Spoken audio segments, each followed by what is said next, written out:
Hi, this is Paul McGuire. I want to talk to you about a bunch of stuff on today's program. And this program is going to be a ride, if you will. Let's just call it a ride. It's going to be a ride through time. It's going to be a ride through space. And if you join me on this ride, I believe we're going to hit our destination point. Our arrival. But our arrival is going to be in another dimension. Now that may sound like some kind of Twilight Zone episode, and that's not the purpose of it. But really, our arrival is in another dimension, because we're going to be talking about your life, my life, the reality that we live in. And the reality that we live in really is better termed the Matrix, because after all, that movie was very multidimensional, especially if you had the courage to take the red pill. Now, a lot of people in our society don't have the courage to take the red pill. So they're like some kind of cyborg, they're like in some kind of Frankenstein state, seated in one of those chairs from the Matrix going back a number of years ago, being kept alive while their lives were really playing out in a matrix, an alternative reality. What makes you think? What makes you think? I mean, I'm serious. What makes you really think that your life is really any different than the characters in the Matrix? I mean, what makes you think that you're not in a Matrix? Why are you so convinced? Or maybe you're not convinced. Some of you are not convinced that you're not living in some kind of dual reality involving a Matrix. You speculate about it. Others of you have bought, invested in the idea that this reality is really all there is. You're totally invested in that. Well, let me talk to you about some of the big tech giants. The guys that are responsible for technology and the internet and computers and futuristic cars and stuff. People like Elon Musk and many others. And two of the big tech giants have been having this intense debate. And in this debate, these guys are worth billions and billions of dollars. But they're convinced that the reality that they live in, and their reality is very palatial. I mean, they live like kings and queens. But they're convinced that the tech giants are convinced that the reality that they live in and the reality that you and I live in is really, it's really been designed by somebody else outside of our reality, and that whoever the designer was, the designer created this reality as a defective version of reality. In other words, so all the problems that you and I see in this reality, which are like infinite, like climate change, and if there is climate change, did Is it natural? Is it man-made? Disease epidemics, plagues, earthquakes, tsunamis, freak weather, dying, starvation, psychopathic crimes that I don't even want to go into describing the level of psychopathic crimes that are happening, especially to children. You know what I'm talking about. I don't need to explain it to you. So these tech giants, a number of them, are very serious. They say this reality that we live in is somebody else's simulated reality. In other words, we're living, according to them, and they're dead serious about this, and they're spending hundreds of millions of dollars.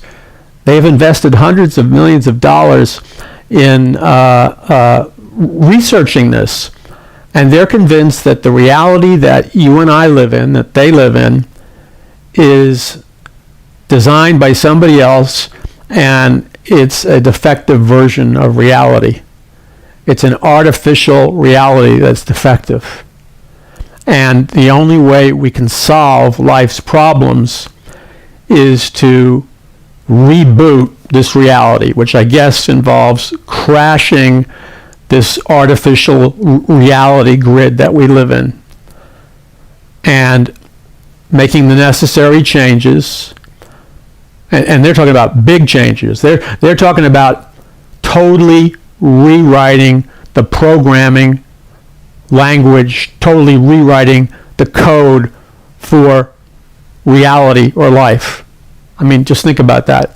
These guys are spending millions of dollars, and they're in the process of totally rewriting the code for this virtual reality we call life, in the hope of making it perfect. And so they want to redo the whole thing because they think this one's all screwed up. So this would be the most radical change to life and reality that's ever happened in the history of mankind. It would be mind-blowing. Think about it. Think about it. Think about it in light of, like I was talking about, the Twilight Zone episodes and some of these other episodic shows and stuff. Think about a script where the heroes or the protagonist or whatever, they're stuck in an artificial reality that's defective. Maybe you feel that way. Maybe you think that way. Maybe you think that your identity, your identity is usually coordinated around your name. Who gave you your name? Your parents. Maybe you like your name, maybe you don't like your name.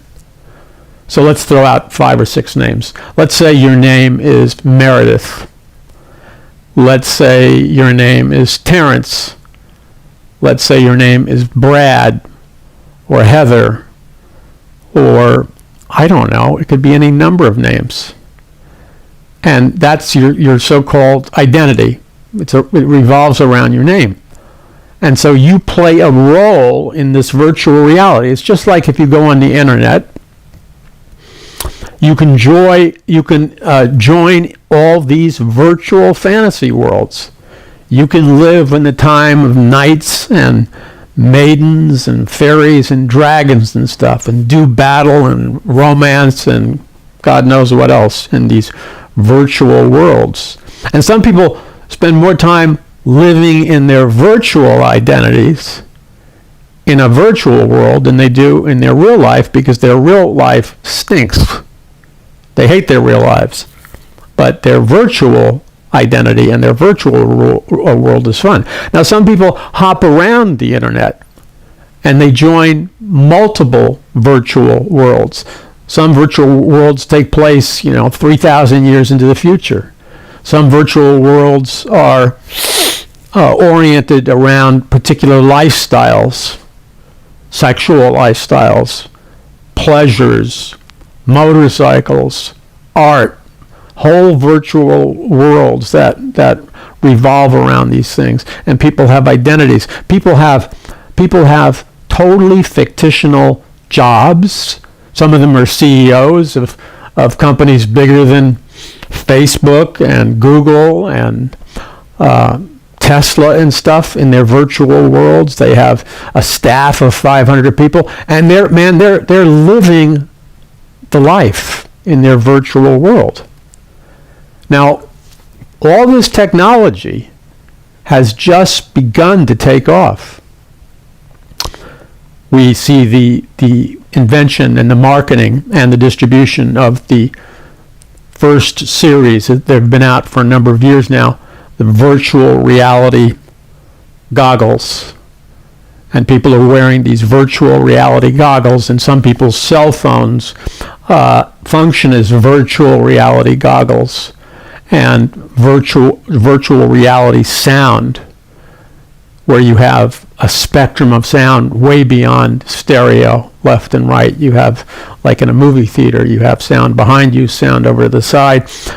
That's part of it. And now they're coming out with virtual reality special suits.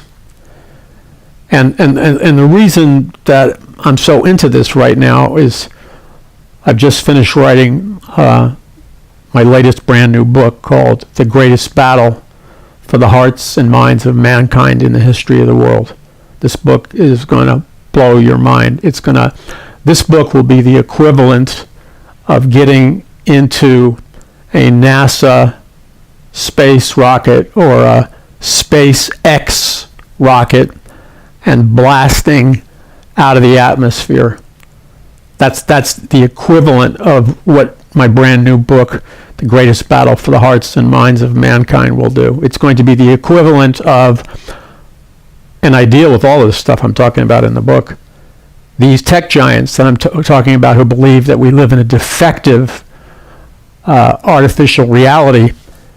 They're also SpaceX and Boeing and a number of other companies. They're about ready to launch in the very near future 20,000 additional satellites to create an electromagnetic grid, an electromagnetic cocoon that blankets the Earth in outer space, so that 5G technology and other technologies can be used to their maximum. I mean, this is mind-blowing. Just totally mind-blowing. Right now, when mankind first started out, let's go back to the time of the dinosaurs and the cavemen or whatever. Let's go back to the time of Fred Flintstone and the Flintstone family. For me, that was black and white TV when I grew up. I don't know if it's anything for you, but for me, the Flintstones was black and white TV when I was a kid. And I would eat my Wheaties with it. Well, for many Americans and people around the world, their consciousness, and consciousness is just the level of your thinking and your awareness, their consciousness is stuck in a time warp, and their consciousness is so limited, it's like they live inside a little tiny box, and it's like they live in the reality of Fred Flintstone. That's their whole reality. It's no bigger than the Flintstones' reality, and it's black and white, and it's back in the 50s. That's where their heads are. That's where their consciousness is. But you see, with 5G technology, this is what happens. Back, way back, 40 years ago, 50 years ago, 60 years ago, there is only 2 or 3 things that influence the magnetic field of planet Earth. It was the fact that planet Earth has its own interior magnetic field, called the Schumann resonance, after a physicist named Dr. Schumann. So the Earth radiates a Schumann resonance. I think it's 7.83, which is the Earth's natural frequency that it generates. And then if there's lightning, that affects to a small degree the magnetic field of the Earth. Solar flares coming from the sun can affect to whatever degree the electromagnetic field of the Earth. And then, of course, variations in the magnetic poles in the earth can affect the earth. But these are 3 or 4 very minor things. Okay, now I told you we're going to go on a ride together. And a ride means we're going to arrive at our destination point, or our arrival point, which is in another dimension. But to get to the other dimension, we have to generate enough velocity to leave the orbit of, let's call it the low-level Earth consciousness orbit. And most of the people that you talk to on a daily basis, their consciousness is very low. It's like their brains are in a small box. They think in a very small thing. They don't realize they're living in a matrix. They believe that the matrix is reality. You don't, or you don't, and I know you don't, because you wouldn't be able to listen to me if you weren't living out of that matrix, if you didn't understand the matrix. So in order to transcend or go above and beyond the prison of the matrix, we have to generate enough velocity, just like when NASA, in the early days of NASA and the Apollo missions and stuff like that, at Cape Canaveral, they would have these tall rockets. You've all seen the footage. And the tall rockets would fire this tremendous amount of power until it generated enough power to do liftoff. And then it had to generate so much inertia, so much momentum by these massive, like, explosive rocket power, it would gradually intensify its velocity and the power that was released. And it had to be enormous because it had to defy the law of gravity, and it had to reach enough velocity to go past the upper atmosphere of the Earth, and depending upon what its mission was, it would launch a satellite or do other things. But it required enormous velocity to break free from the gravitational pull of the Earth. So in the same way, when your consciousness, that's your awareness, your thinking, your intuition, your creativity, everything to do with your mind, when your consciousness is like anchored at a low level, you can't do what you were designed to do, which is to break free of that low-level consciousness. And another way of describing that low-level consciousness is to simply call it the matrix, or a matrix reality prison. See, you're stuck in a matrix reality prison, which is what the tech giants are saying is the root of the problem. And the matrix reality prison is this reality that everybody you know unconsciously has made a decision. Collectively, they've made a decision to agree with one another, whether they verbalize it or not. They agree that the present version of reality that we're living in is real, and anybody who dares to say, well, it's not real, like the tech giants, or dares to say, hey, we can reinvent a better reality, or we can transcend this reality, is often socially rejected or made an outcast from the groupthink. You see what I'm saying? So in order to break free from that, you have to generate inertia, velocity, firepower to break the gravitational force. And the gravitational force in this case is the millions and millions and billions of minds on planet Earth that have all decided, without even really thinking about it, they've all decided that the official version of reality that they perceive with their senses is real.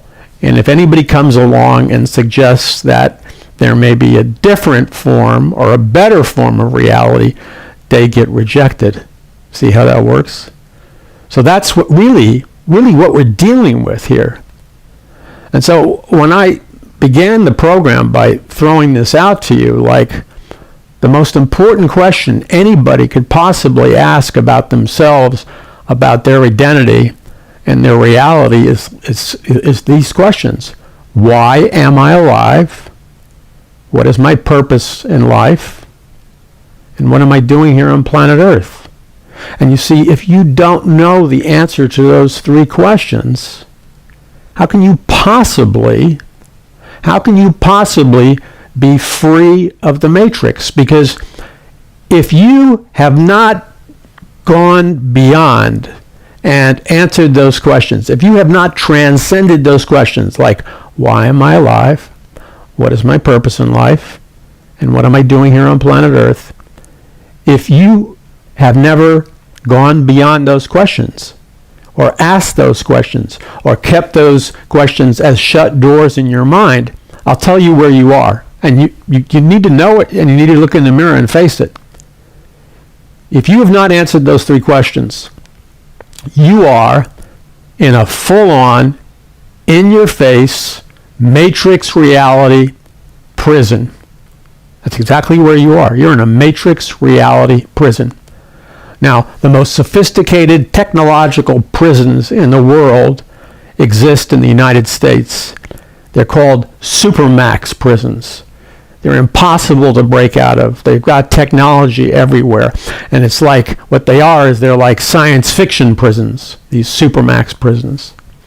But some of you, and many of the people you know, without realizing it, are living in a supermax matrix prison that's created by your own thoughts. You see, your own thoughts are the bricks in the wall of your own solitary confinement. Think about it. Some of you listening to me, Paul McGuire, talk about this. You're in solitary confinement, but you haven't realized that the bricks in the wall in the solitary confinement room that you're sitting in, your mind created those bricks in the wall.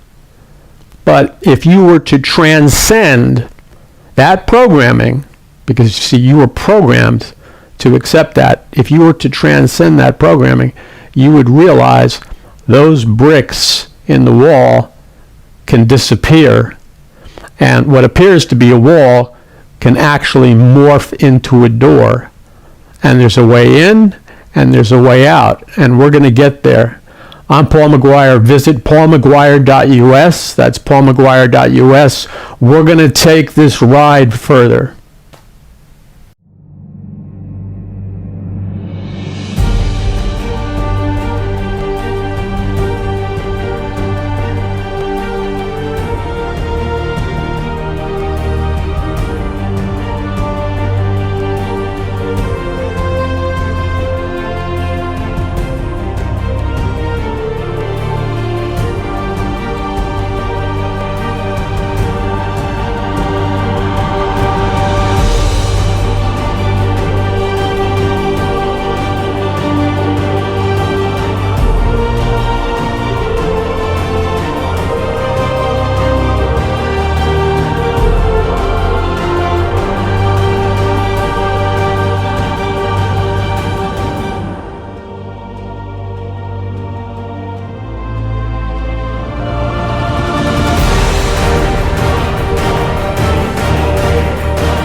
This is Paul McGuire. Welcome back to the ride inside reality. Okay, so let's play this out. Let's go into fast forward mode, okay?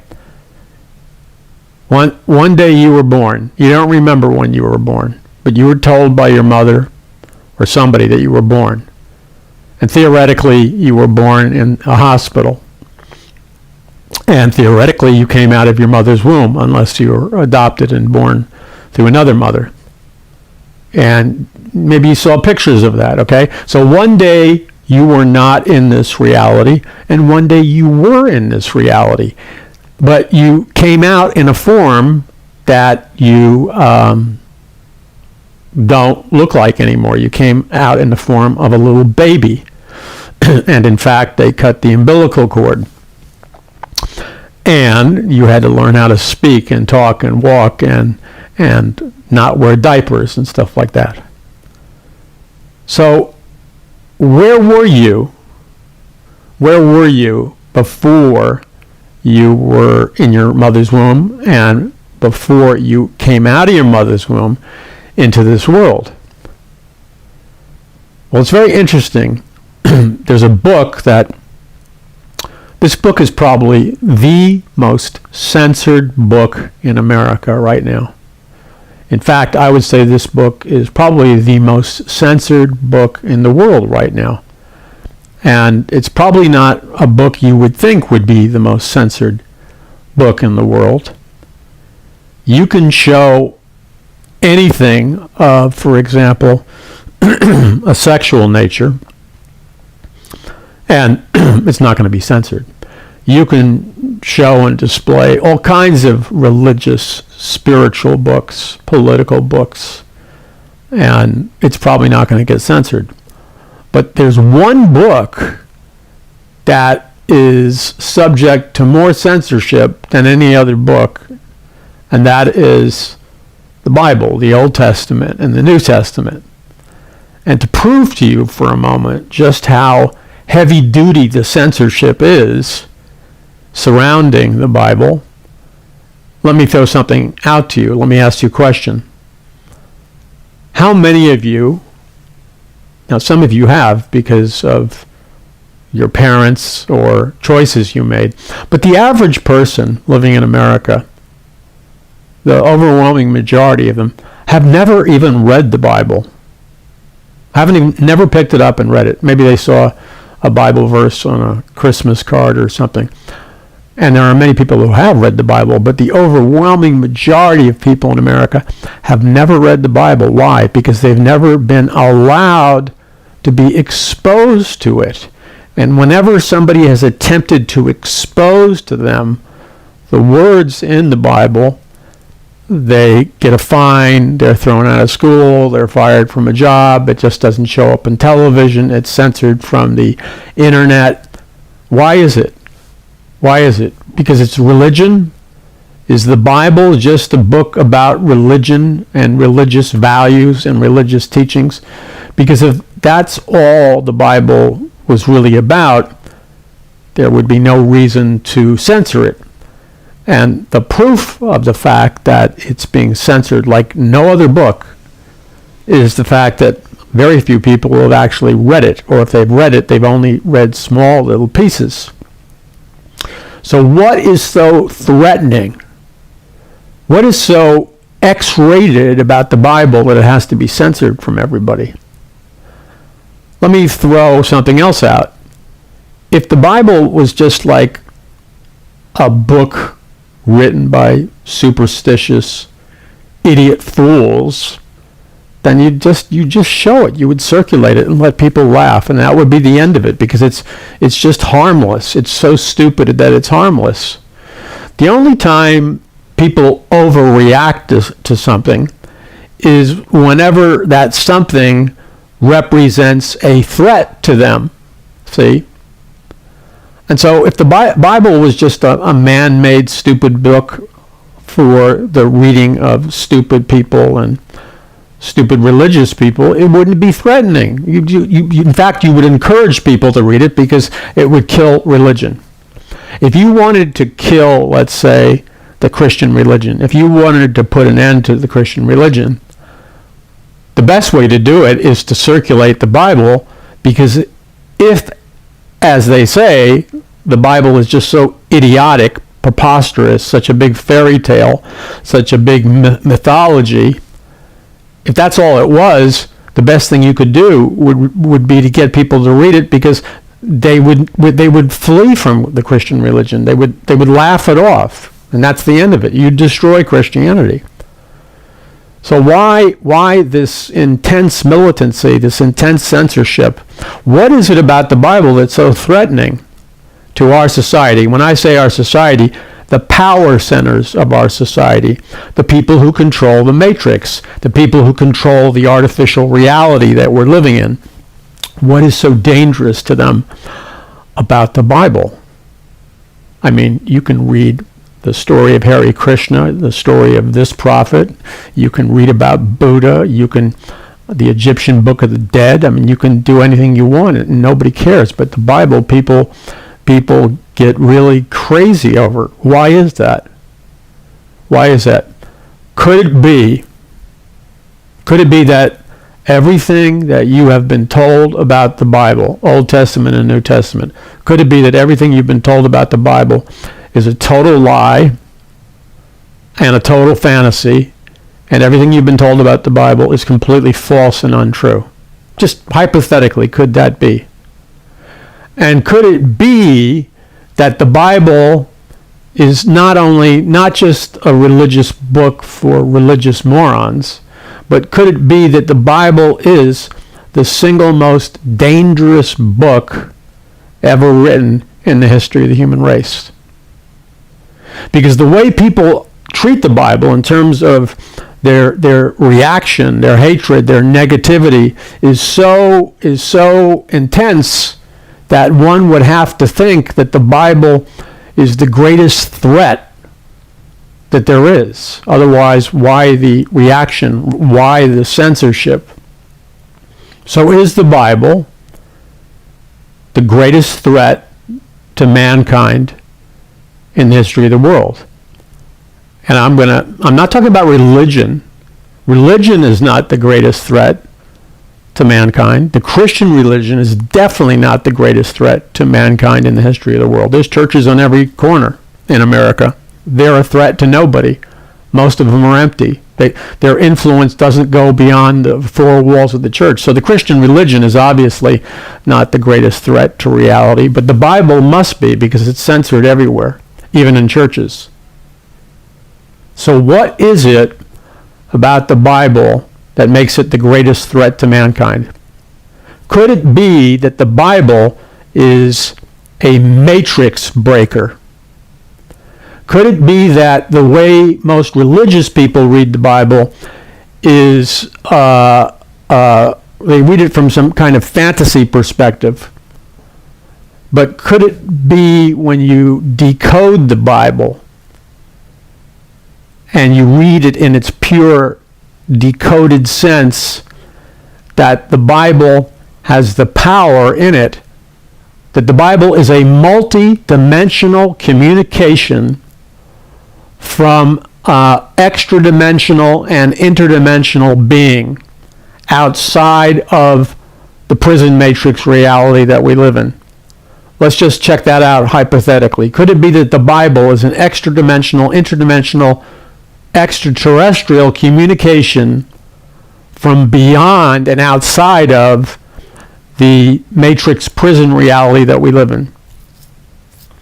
And as such, if that's the case, could it be that the Bible, because it's multidimensional in terms of its power, has the ability to disintegrate the artificial reality, the artificial prison reality that you and I live in, which is nothing more than a matrix reality? In other words, if the Bible was presented to people in a decoded fashion, it would literally melt on a subatomic level. It would melt and cause the framework of physical reality, the physical dimension that we see with our senses, it would cause it to melt. It would cause the physical reality to melt and disintegrate, and then it would rip a hole in space and time, and you're walking around in this matrix, which you call your life. Ever since you were born, you do all these things. You don't think about it. You go to school, you go to your job, you eat, you hang out with your girlfriend, boyfriend, whatever you do. But all of a sudden, you're walking along, and it's as if you're living your life through the identity of some kind of character in a virtual world that you have joined on the internet, where like a wall disappears and another reality comes in. What if you were walking along in this matrix reality we called life, and just like boom, there was a whole left-hand view or a right-hand view that just cracked open in front of you without any warning, and the walls melted, and you were able to see outside the prison walls of the matrix reality, and you looked into another multi-dimensional reality that was so awesome, so beautiful, so creative, so powerful, so invigorating. The colors were so spectacular. The totality of it was just so beyond anything on this earth in terms of beauty and meaning. And you could see it, let's say, for like 60 seconds. It would shake you up, because you would want, with everything in you, to get out of the matrix reality prison, do a jailbreak, and run into, let's call it simply, the code for the paradise software. What if there was a code for paradise, and accidentally the artificial matrix reality you live in, through a defective code, cracked open a wall, and you were able to see the code for the paradise software, and you saw paradise? And what if you saw your real self and your real identity versus your fake artificial self, artificial matrix identity in your fake artificial virtual world? What if for 60 seconds you saw a person and you knew it was you, because it resembled you, it spoke like you, it thought like you, it acted like you, and for 60 seconds you saw yourself and you knew it was you, but it was a you that was so enhanced, it's mind-blowing, and you were enjoying the real you in a real reality through a paradise code software, and you saw it for 60 seconds. How would that change your life? Would you be able to return to this matrix reality, which is a prison system reality, and just plod along doing all your responsibilities and essentially being a slave to this like matrix system? Would you be able to continue that? And what if you came back after having seen the paradise code, which was a perfect, beautiful, awesome reality, and your identity was perfect, awesome, and beautiful? And what if you knew that you really saw it, but when you came back into this reality, every person you tried to share your experiences with laughed at you and said you were crazy and you need medication, and it was a hallucination, it wasn't real? So then you make a big mistake and you go to the doctor and tell him. He sends you to a psychiatrist, and you tell the psychiatrist or whatever, or you tell the university that you're at, or the college you're at, and you share what you saw when reality melted and you saw the paradise code software. What if you tried to explain that to a psychiatrist and an educator or whatever? And what would they do to you if you tried to explain what you really saw and you saw yourself there? They'd lock you up, wouldn't they?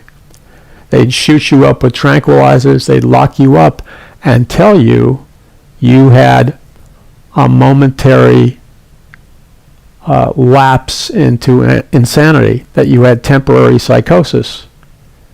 And you, being smart, would keep your mouth shut the rest of your life and never tell anybody about what happened, because if you told somebody about what happened, they'd lock you up. So you, being smart, keep your lips sealed and never divulge it to anyone. But meanwhile, as year after year, day after day, month after month continues, you know deep inside you that you saw that paradise reality and you saw your paradise identity. But in order to survive here in the prison matrix, you have to play the game. You have to go along to get along. You know what I'm saying? I think some of you know exactly what I'm talking about. And I salute you, because it's hard when you've seen that. It's hard when you've tasted of the ecstasy of paradise to come back into a prison reality matrix and just function like a slave that's half asleep and half awake, kind of like you're a robot, you know. It's hard to do that, but you got to keep your mouth shut, because if you blab about it, you get into big trouble. And then let's ask something else. Let's ask something else that these tech giants didn't ask. What if this virtual reality prison matrix was constructed intentionally by a very evil super genius for the purpose of making you and hundreds of millions of people his slave, or the slaves of an interdimensional or an extra-dimensional race? What if this virtual prison reality was constructed? What if the whole thing was designed to put up walls between you and the Paradise Code reality, so that you could serve and function as a slave doing your job, but in reality you're serving a system, a virtual reality prison system constructed by a group of very, very intelligent super geniuses that live outside of the virtual reality prison matrix, but they keep you functioning as a slave and as a prisoner. And the secret, here's the secret that they have. The secret is that the way they keep control is that nobody knows they're under control. There's their control system. See, every dictatorship, every totalitarian state, every business, anybody in power throughout human history, the people in power have always created a control system to control the masses. It could be military force, it could be mind force.